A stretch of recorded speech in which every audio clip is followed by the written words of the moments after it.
வணக்கம். இது தமிழ்வினின் பிரதான செய்திகளோடு நான் கிருத்திகா கிருஷ்ணபாலன். முதலில் தலைப்புச் செய்திகள். கணேமுல்ல சஞ்சீவ கொலையில் சிக்கிய பெண் சட்டத்தரணியின் அதிர்ச்சிகர பின்னணி. மஹிந்தவுடனான சந்திப்பு, பதிலளித்த நிலந்தி ஹொட்டஹச்சி. செம்மணி மனித புதைகுழிக்கு நீதி கோரி ஒன்றிணைய விடுக்கப்பட்ட அழைப்பு.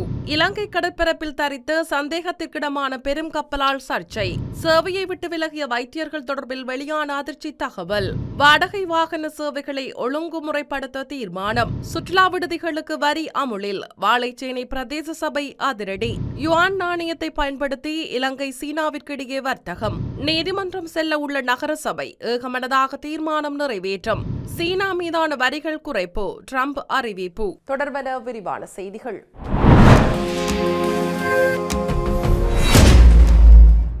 கணேமுல்ல சஞ்சீவ கொலை வழக்கில் கொலையாளிகளுக்கு உதவிய குற்றச்சாட்டில் கைது செய்யப்பட்ட 55 வயதுடைய பெண் சட்டத்தரணி குறித்த பல்வேறு அதிர்ச்சிகர தகவல்கள் வெளியாகியுள்ளன.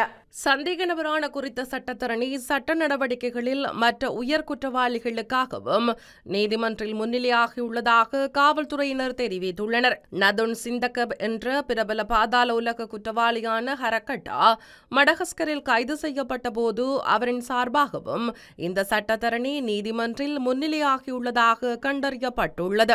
அத்தோடு எல்லை மீறல்களுக்காக இந்தியாவில் கைது செய்யப்பட்ட ஒரு சந்தேக நபருக்காகவும் அவர் பிரதித்துவப்படுத்தியிருப்பதை புலனாய்வாளர்கள் கண்டுபிடித்துள்ளனர். இதன்படி சந்தேக நபரான பெண்ணின் சட்டபூர்வ பிரதிநிதித்துவம் எல்லைகளுக்கு அப்பாற்பட்டு குற்றவியல் நபர்களின் குற்ற செயல்களுக்கு உதவியிருப்பதையும் அதிகாரிகள் உறுதிப்படுத்தியுள்ளதோடு அவரது நடவடிக்கைகள் குறித்து விரிவான விசாரணைகள் தொடங்கப்பட்டுள்ளன. இவ்வாறானதொரு பின்னணியில் கடந்த 2 நாட்களுக்கு முன்னர் கணேமுல்ல சஞ்சீவ கொலைக்கு உதவிய குற்றச்சாட்டில் சந்தேக நபரான சட்டத்தரணி கடவத்த பகுதியில் வைத்து கைது செய்யப்பட்டார். கைது செய்யப்பட்டு தடுப்பு காவலில் வைக்கப்பட்டுள்ள பிரபல பாதாள உலக குற்றவாளியான கெகல் பத்ம பத்மே மற்றும் இசாரா செவ்வந்தியிடம் மேற்கொள்ளப்பட்ட விசாரணைகளின் அடிப்படையில் குறித்த பெண் சட்டத்தரணி இவ்வாறு கைது செய்யப்பட்டார். இந்த நிலையில் கணேமுல்ல சஞ்சீவ துப்பாக்கிச் சூட்டில் ஈடுபட்ட துப்பாக்கிதாரிக்கு உதவ எடுக்கப்பட்டதாக கூறப்படும் பல சந்தேகத்துக்கிடமான நடவடிக்கைகள் அம்பலப்படுத்தப்பட்டுள்ளன. அதன்போது துப்பாக்கிதாரி நீதிமன்ற வளாகத்திற்குள் நுழைய உதவிய சட்டத்தரணிகள் அணியும் 2 கழுத்து பட்டிகளை வழங்குதல் இவர் வழங்கியுள்ளமை கண்டுபிடிக்கப்பட்டுள்ளது. இதேவேளை துப்பாக்கியை மறைக்க 2 சட்டக்குறிப்பு புத்தகங்களை சந்தேக நபர் வழங்கியுள்ளதும் கண்டறியப்பட்டுள்ளது. மேலும் அங்கீகரிக்கப்படாத அணுகலை எளிதாக்க ஒரு போலீஸ் சட்டத்தரணி அடையாள அட்டை மற்றும் சட்ட வல்லுநர்களின் கார்களில் பொதுவாக காட்டப்படும் வாகன அனுமதி சீட்டையும் அவர் வழங்கியிருப்பதையும் விசாரணை அதிகாரிகள் கண்டுபிடித்துள்ளனர்.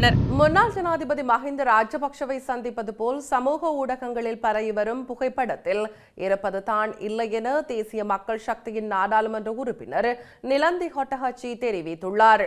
தனது உத்தியோகபூர்வ முகநூல் பக்கத்தில் பதிவொன்றை இட்டு அவர் இதனை மறுத்துள்ளார்.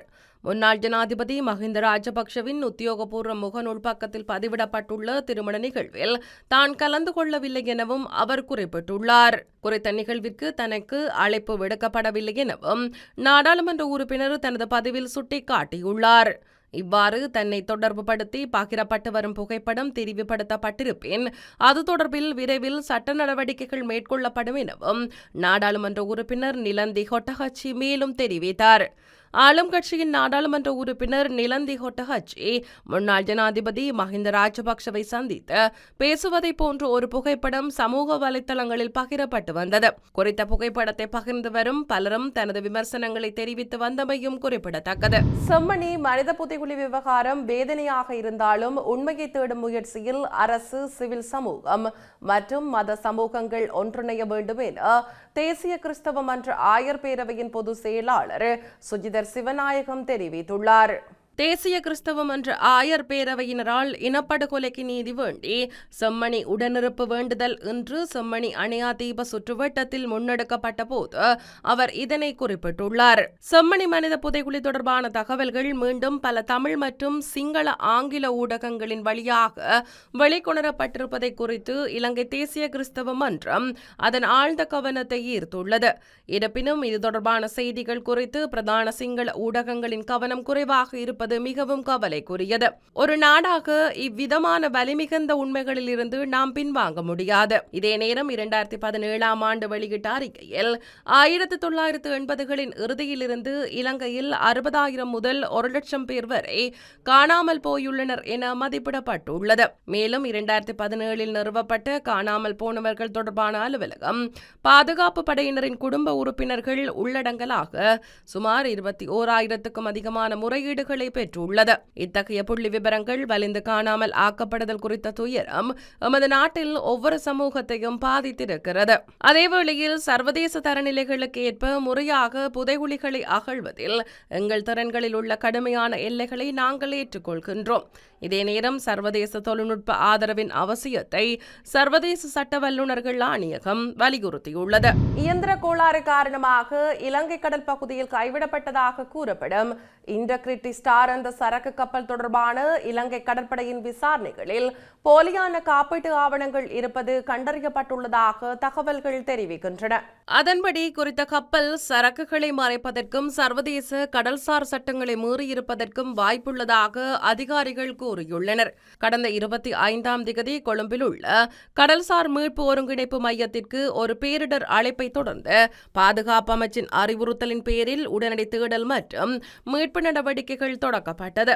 பிரதான இயந்திர கோளாறு காரணமாக இன்டெகிரிட்டி ஸ்டார் என்ற சரக்கு கப்பல் இலங்கைக்கு தெற்கே சுமார் 100 கடல் மைல் தொலைவில் கரையொதுங்கியது. அதன்போது இலங்கை கடற்படையின் சமுத்திர கப்பல் சம்பவ இடத்திற்கு சென்று இந்திய, துருக்கிய மற்றும் அஜர்பைஜான் நாட்டவர்கள் உட்பட 14 பணியாளர்களும் வெற்றிகரமாக மீட்கப்பட்டு 26ஆம் தேதி ஹம்பாந்தோட்டை துறைமுகத்திற்கு கொண்டு வரப்பட்டிருந்தனர். மீட்பு நடவடிக்கை முதலில் தொடங்கிய போது குறித்த கப்பலின் கேப்டன் இலங்கை கடற்படை அதிகாரிகளை வார்த்தைகளால் திட்டியதாக கூறப்படுகிறது.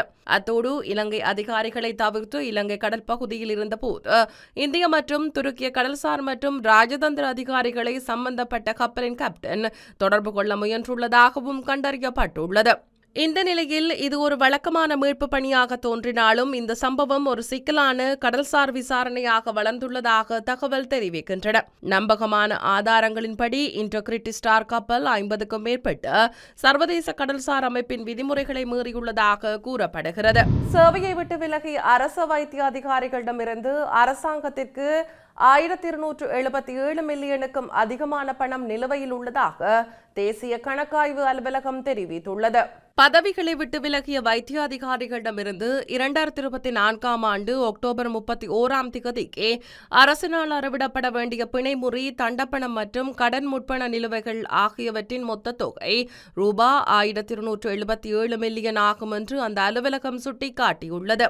சேவையை விட்டு விலகிய வைத்திய அதிகாரிகளிடமிருந்து அரசாங்கத்திற்கு சேர வேண்டிய நிலுவைகள் மற்றும் வெளிநாட்டு பயிற்சி பெற்ற விசேட வைத்திய அதிகாரிகளை நியமிப்பது தொடர்பான விசேட கணக்காய்வு அறிக்கை ஊடாக இந்த விடயம் தெரிய வந்துள்ளது. தற்போது முதுகலை பட்டப்படிப்பு பயிற்சிக்காகவும் வெளிநாடுகளில் வேலை செய்வதற்காகவும் மற்றும் ஏனைய காரணங்களுக்காகவும் வெளிநாடு செல்லும் வைத்திய அதிகாரிகள் சேவையை விட்டு விலகுவது மற்றும் சேவையை கைவிடுவது குறிப்பிடத்தக்க வளர்ச்சியை காட்டுவதாக தேசிய கணக்காய்வு அலுவலகம் சுட்டிக்காட்டியுள்ளது. மேலும் இந்த அதிகாரிகள் பிணைமுறை மற்றும் தண்டப்பணத்தை செலுத்தாமல் இருக்கும் போக்கு அதிகரித்துள்ளதாகவும் அவற்றை அறவிடுவதற்கான நடவடிக்கைகளில் பல பலவீனங்கள் இருப்பதாகவும் கணக்காய்வு அறிக்கை சுட்டிக்காட்டியுள்ளது.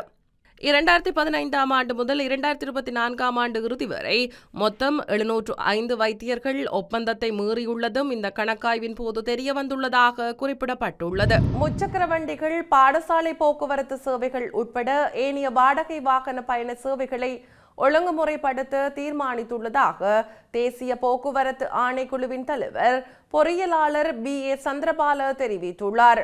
இன்று நடைபெற்ற ஊடக சந்திப்பில் முதற்கட்டமாக இந்த போக்குவரத்து சேவைகள் தொடர்பான தரவுகளை சேகரிக்கும் நடவடிக்கை நவம்பர் மாதம் 1ஆம் தேதி முதல் ஆரம்பிக்கப்படும் என்று கூறினார். முச்சக்கர வண்டிகள், பாடசாலை மற்றும் அலுவலக போக்குவரத்து சேவைகள், வாடகை வாகனங்கள் மற்றும் விசேட சுற்றுலா சேவைகள் ஆகியவற்றை ஒழுங்குமுறைப்படுத்தும் நோக்கத்துடன் இந்த திட்டத்தை தேசிய போக்குவரத்து ஆணைக்குழு ஆரம்பித்துள்ளது. பொதுவாக இந்த பிரிவில் ஈடுபட்டுள்ள அதிக எண்ணிக்கையிலானவர்களின் பாதுகாப்பிற்காக ஒரு அரசு சார்பற்ற போக்குவரத்து தொழிலாளர் சபையை ஒரு நிறுவனமாக அமைக்க நடவடிக்கை எடுக்கப்படுகிறது. இதன் மூலம் அவர்களின் வாழ்க்கை தரத்தை உறுதி செய்வதற்கான ஆரம்ப பணிகள் தொடங்கப்பட்டுள்ளன. தேசிய போக்குவரத்து ஆணைக்குழுவின் பணிப்பாளர் நாயகம் கலாநிதி நிலான் மிருண்டா இது குறித்து கருத்து தெரிவித்திருந்தார். முச்சக்கர வண்டிகள் மற்றும் பாடசாலை அலுவலக போக்குவரத்து சேவைகள், வாடகை வாகனங்கள் மற்றும் விசேட சுற்றுலா சேவைகள் ஆகிய பிரிவுகளில் தரவுகள் சேகரிக்கப்படும். இதற்காக அரச நிறுவனங்கள் மற்றும் வாகன தரிப்பிடங்களில் ஸ்டிக்கர் ஒன்றை நாங்கள் காட்சிப்படுத்துவோம். அதில் குறிப்பிடப்பட்டுள்ள அறிவுறுத்தல்களின்படி தகவல்களை சமர்ப்பிக்கலாம் என்றும் சொல்லப்படுகிறது.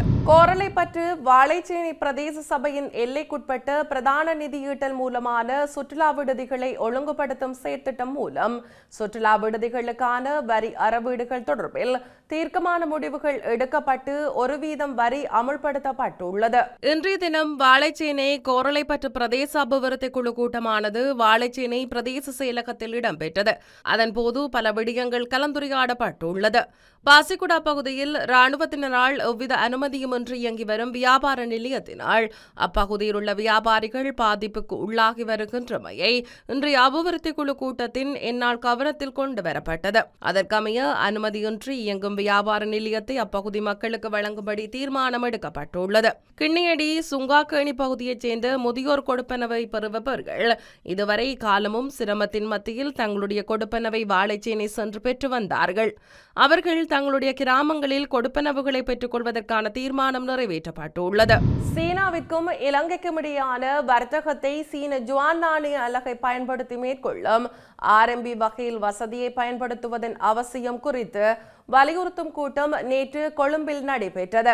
சீன தூதுவர் சி செங்காங், மத்திய வங்கி ஆளுநர் நந்தலால் வீரசிங்க மற்றும் அமைச்சர் அனில் ஜெயந்த உள்ளிட்ட பல பிரமுகர்கள் இதில் கலந்து கொண்டனர். சீனாவுக்கும் இலங்கைக்கும் இடையிலான இருதரப்பு வர்த்தக நடவடிக்கைகளுக்கு சீனாவின் RMBV வசதியை பயன்படுத்துவதன் அவசியம் இதில் வலியுறுத்தப்பட்டது.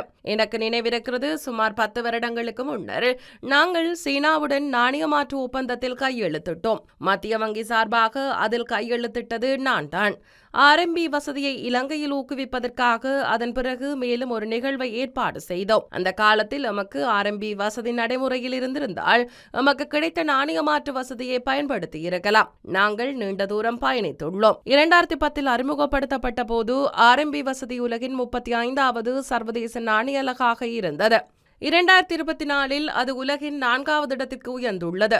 இந்த காலத்தில் RMB குறிப்பிடத்தக்க முன்னேற்றத்தை அடைந்துள்ளது. பருத்தித்துறை நகர சபையினரால் பணியாளருக்கு சபையால் வழங்கப்பட வேண்டும் என்று 40% சம்பள அதிகரிப்பிற்கு நிதியின்மை காரணமாக சபையால் நிதி வழங்க முடியாதுள்ளதாகவும் இதனால் நீதிமன்றை நாடுவதென்றும் தீர்மானிக்கப்பட்டுள்ளது. பருத்தித்துறை நகர சபையின் மாதாந்த அமர்வு அதன் தவிசாளர் வின்சென்ட் டி போல் டக்ளஸ் போல் தலைமையில் இன்று காலை 9:15 மணியளவில் ஆரம்பமானது.